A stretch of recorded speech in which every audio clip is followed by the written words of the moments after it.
Hey, my name is Brent. And I'm Nicole. Welcome back to Cloudy with the Chance of Meeples, and welcome back to our top 25 favorite games. If you missed the first one, link to that video in the description of this one. But today we are going to talk about numbers 20 to 16. Yep. And so I'm ready.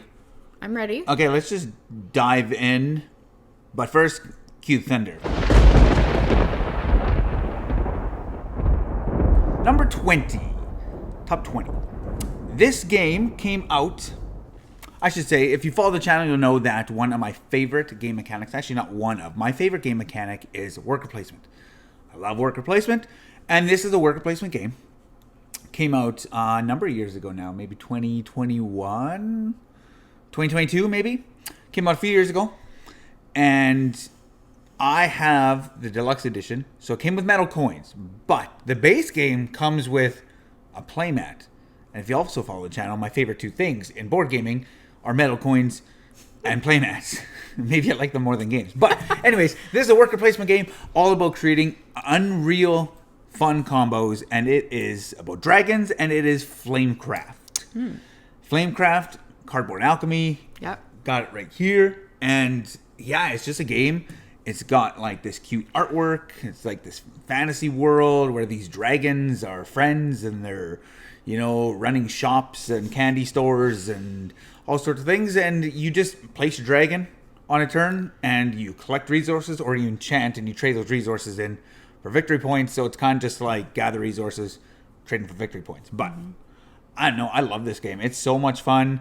It helps that it looks great. But I love worker placement, and I love just combos. Yeah, which it's fun.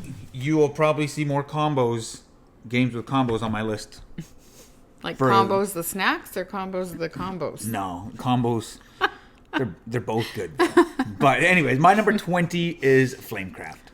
All right, cool. That's not very surprising, although I've kind of forgot about that one, that would be on your list. But yeah, makes sense. Yep. All right, my number 20 is, I have to check just to make sure I know what I'm talking about here. Yep. It is a tile placement game, which I love, tile placement games. Okay. It's a game that we've had for quite a long time. And I'm just going to generalize this because there's a few different versions of it.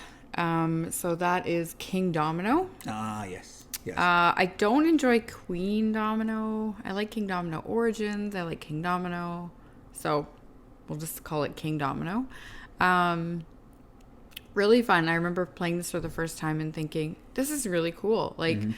And I like the whole interesting turn order thing too, right? Where you get to kind of pick your tile, and then depending on which tile you pick will reflect on where you are in turn order. Yeah. I like it. And it plays well at 2-player as well, which I really enjoy. Because we played that a lot 2-player.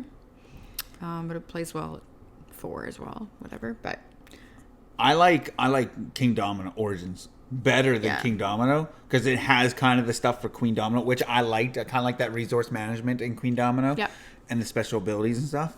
But yeah, I can see why this game won German Game of the Year, because it's really good. It's really good. It's solid. Yeah. And it's not hard to teach or understand. Like, it's pretty... Yeah, dominoes, like people... So streamlined. Play with dominoes as children growing up, right? Yeah. I remember having dominoes and whatnot. So yeah, and then, you make a grid, and... Yeah, it's really cool. I love it. So your number 20 is? King Domino.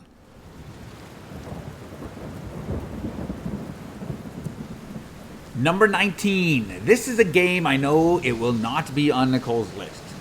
I can almost guarantee this will not be on the list. Okay. I think we could make the top 100 games, and this would not be on Nicole's list. Okay. Why? I don't know. This game came out a long time ago. Like, I want to say, I could be wrong, but this game could be like 15 years old. And this game still looks as good today as it did 15 years ago.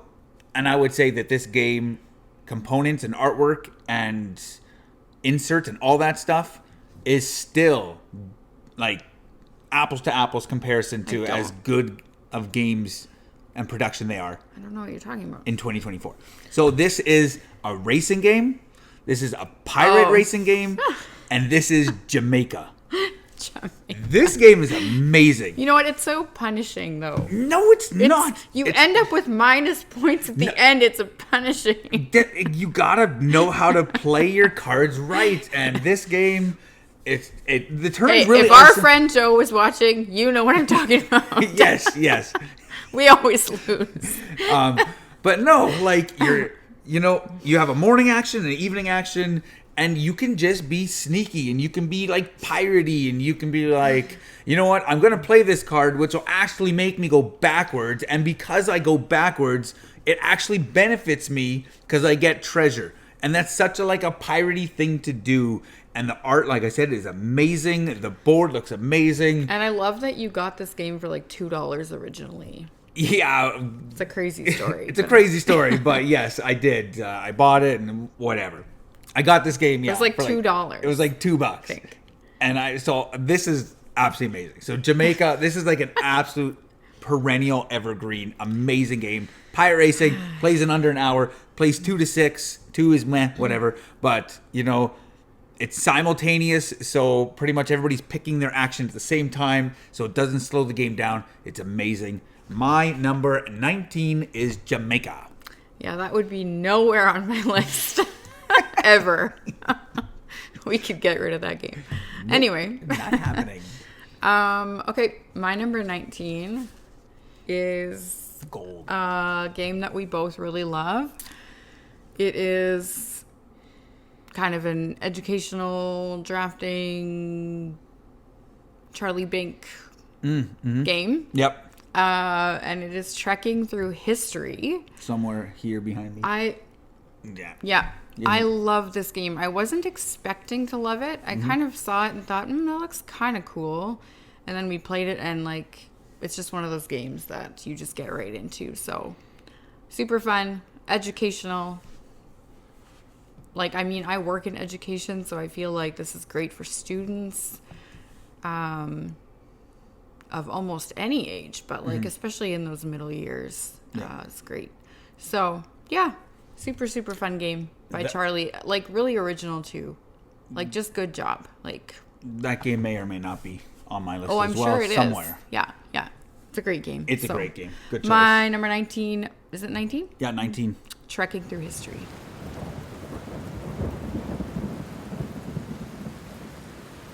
Moving along, number 18 now. This is a smaller game. This is a game that I have taught to, I want to say at least 50 people.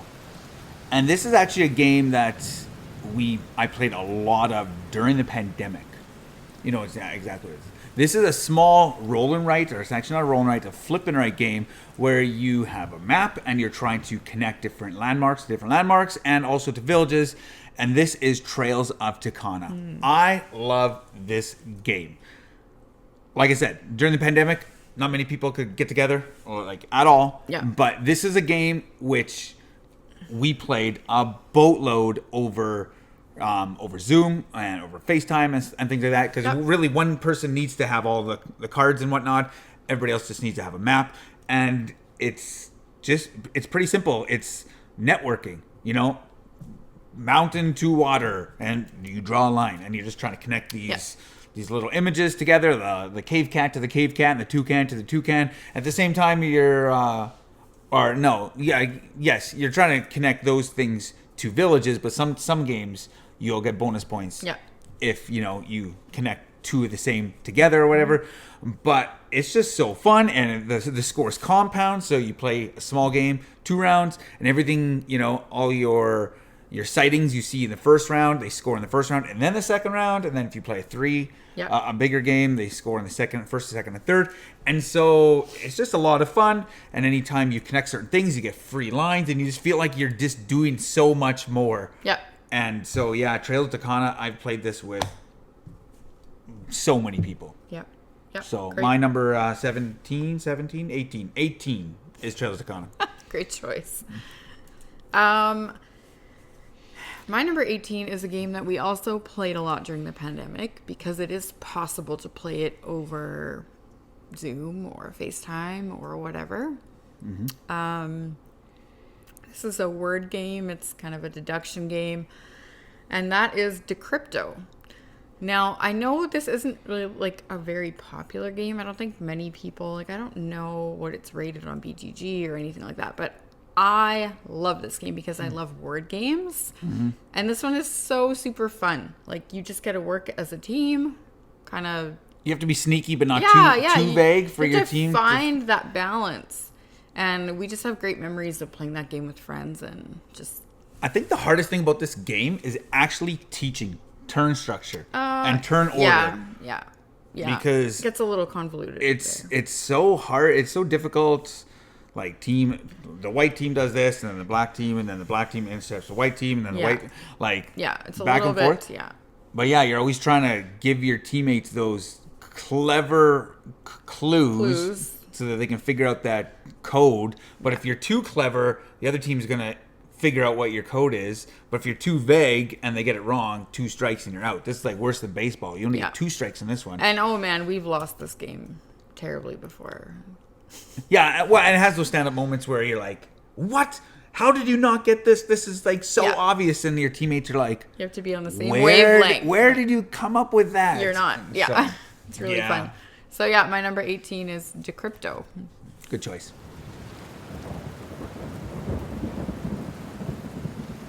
Okay, moving on to number 17. This is a game that's been out a number of years. I think there was like a 5-year anniversary and then like a revised edition. And this is a game from Brent and Nicole. This is a 2-player game that has kind of a little bit of a quote-unquote more mature theme. This is Mr. Jack. And this is like, to me, the ultimate cat and mouse game. One player is playing as Mr. Jack or Jack the Ripper, and then the other player is playing as detective, trying to figure out where Mr. Jack is. And Mr. Jack is like, so there's like 8 characters, and one of the characters is represented as Mr. Jack, which does make sense because in theory you could have like Sherlock Holmes is quote unquote Mr. Jack, and that doesn't make any sense. But it's that whole thing of, man, every round is so tense, and you just sit and look at the board with your opponent, and you're like, if I do this, then this, and this, and it's just the ultimate, to me, the ultimate, like, cat and mouse. Yeah. Played this till, like, 3 a.m. during the pandemic, like, late nights, just playing endlessly Mr. Jack. Yeah. And I don't think I've ever won Mr. Jack. No, you have. I think you beat me the first few times, and I was like, how is this? I am horrible at this game. But yes, it's pretty fun. And you know, speaking to that, is this game is actually kind of polarizing in that regard, because if you play with someone, it's kind of like chess, right? Yeah. And Bruno Cadalla has done lots of chess, and he's won chess tournaments and whatnot, so it makes sense. But like, to me, this is a game, if I'm playing with someone who's never played the game before, you have such an advantage. I have such an advantage. I'm just absolutely going to steamroll them. Yeah. Like, unless it's me. Unless someone who's never played before is playing against me, then I don't have the advantage. I'm right, awful. but that's what I'm saying. So, like, this is a game where you kind of have to play against someone who's played it as much as you have. So, yeah, it's a little tough in that regard. But this game, I love it. We got the extension. Sadly, the new edition, they don't have this, but it has some like 6 more characters that just monkey around so much more with the game that can just make the game just, I don't know. It's really well done. Really mess with you. Yeah. So, Mr. Jack, my number 17. Okay, good pick. There's so many games I forget about. Yeah. My number 17 is a really popular game that I don't even know. It's been out for a few years now, but super popular. Has like so many mechanics I can't even remember them all. And that is Wingspan. So you've got like dice rolling, and you've got drafting, and you've got hand management, I guess, and you've got, I don't know, all sorts. But really fun, really streamlined, really well done. Great components. I mean, those eggs, like, You want to eat them? they look like mini eggs. Like, it's just amazing. Don't eat them. You get to learn facts about birds, and I love birds, so it's really cool. The artwork is amazing. Yeah, Elizabeth Hargrave did a great job on that game. And I can see why it's popular, because it's really good. Yeah, And it's really streamlined. Very. Very streamlined. Yeah. Yeah. It's Super a little, fun. it's a little engine building because by the time you get to your yeah. round 4, you got Yep. 5 turns. Yep. Like you can't be like, oh, I'm gonna go out and play this and collect these. No, like You got to get the most. you gotta have that last points. round. You gotta like run your engine and whatever that may be. Yeah. whether it's in the egg one Yeah. or the forward. Or I usually whichever one find is. for me it's the eggs at the end. Maybe that's just me. Yeah, and I found that too, But- and people will probably disagree with this who've played it more than we have. Yeah, we haven't played it like that much. But I feel But- the last few turns, unless you have the resources, your best bet is just putting eggs. that's what I usually. That's my strategy. Not that again, I don't win this game, but I still enjoy it. That's a Actually, I think I've never won. that's a true fact. Actually, I don't think. And you I've have played that this like 15 plus times. more than that, I'm sure. Yeah, and I've Yeah. never won. That's okay. Still fun. It is fun. My number 17, Wingspan.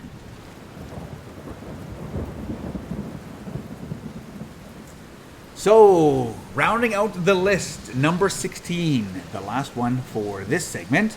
This is a game that I got you, Nicole, for Christmas a number of years ago. And I will say, I think it was out of print for a little bit of time. Am and I it's- looking at it right now? No, I'm not saying that. I'm not saying. And I think it was out of print for a little bit. And no, I think it's back in It's print. not there. And I think they're originally going to change the artwork, and I'm so glad they didn't. This is a game all about words. And I will say right off the bat, I am not the smartest This is not what I was thinking. Okay. person when it comes to like words and word games and coming up with words like Scrabble. I'm not the best at that. She by far is far more smart, more superior in that regard. But this is a word game that you create words, much like Scrabble, but you buy the patents and the rights, quote unquote, to letters. And every time people use your letters, you gain money. And this is Letter Tycoon. So fun. This game is amazing. I love this game. Again, I'm not the biggest of word fan because I don't have a huge like Oh, you're pretty good at this game, dictionary in my head of words and just seeing random letters. But this game is amazing because you can buy specific letters and people will use those letters and you'll gain money and then you can buy more letters Yep. and you can have a chance at winning the game because of that. Yep. So it's not necessarily the person who can make the biggest words No, always going because to win. you're not making. Lots Well- of times you're not making giant words anyway. Right. And there are some special abilities, which I will say, like the J and the K and the B, like some of them, if you combo them together, Yeah. it's maybe a little bit broken. Nah, I don't know about that. Maybe. No, it is because if Maybe, you, okay, but- there's like if you do the word exquisite and you own like I forget what it is, B. Yeah. If B is like anytime you make a word, you double it if it starts and ends with a vowel. Yeah, And yeah. then I think J or K, one of the two, is if half your word are just vowels, it doubles it. So the Yeah. B's doubling it, the K or the J is doubling it, so you're like quadrupling it. And then if you spell exquisite, because I've tried, the Q, that doubles it as well, and it starts and ends with a vowel and more Yeah, vowels. but that's so rare. That's not gonna happen. I don't know what it is, but I think like you can get like 18 points from that one word. But so there may thought be it a was little. more than that. I thought it was more. My math apparently is not that good either. But Letter Tycoon, love it. We play with our kids now. They're still just Yeah. start. It's like tricking your kids into practicing spelling. Yep. Like it truly is. It is. And a lot of games actually are like tricking your kids. I don't want to say that, but like into math, into like different things that they're learning in school in a fun way. But Letter Tycoon, I love this game so much, and that's why it is my number 16. Good choice. My number 16 is a game that again surprised me. When you picked this up, I don't remember why you picked it up. I think you just wanted it. Probably true. I wanted it. It's like I got a weekly event. But I was like, I don't know if I like this. I didn't really care for the theme. I was kind of like, this is a weird game. But it is, a Phil Walker Harding game, so we gave it a shot. And you know what? I ended up loving it, and that's Barron Park. It's a good game. So good. So much simpler than I originally thought it would be. Like I don't know what I was thinking, but yeah, looking back now, I'm like, wow, that's a really fun game. We've played it quite a few times. You're placing tiles again with the polyomino shapes, which I love so much. And yeah, it's just good fun. And it's simple. Mechanics are super simple. It is. You're putting a tile, you cover up something, you take a tile. Yeah. Like that's it. But depending on what the goals are and how you're going to build it out. Yeah. Your Bear Park or Barren Park. Your Barren Park, yeah. So it's kind of cool. I like it. Yeah. Anytime it comes to the table, I'm like, oh yeah, I forgot about this. Like how much I love this game. So that is why it's my number 16, Right Barren on. Park. Right on. So there you have it. Those are numbers 20 to 16 on our top 25 favorite games. Getting closer to number 1, which will be just a few days away. But what are your favorite games? Where are we going right? Where are we going wrong? Let us know in the comments below. And yeah, my name is Brent. And I'm Nicole. Until next time, grab your umbrella. The forecast is cloudy with a chance of meeples.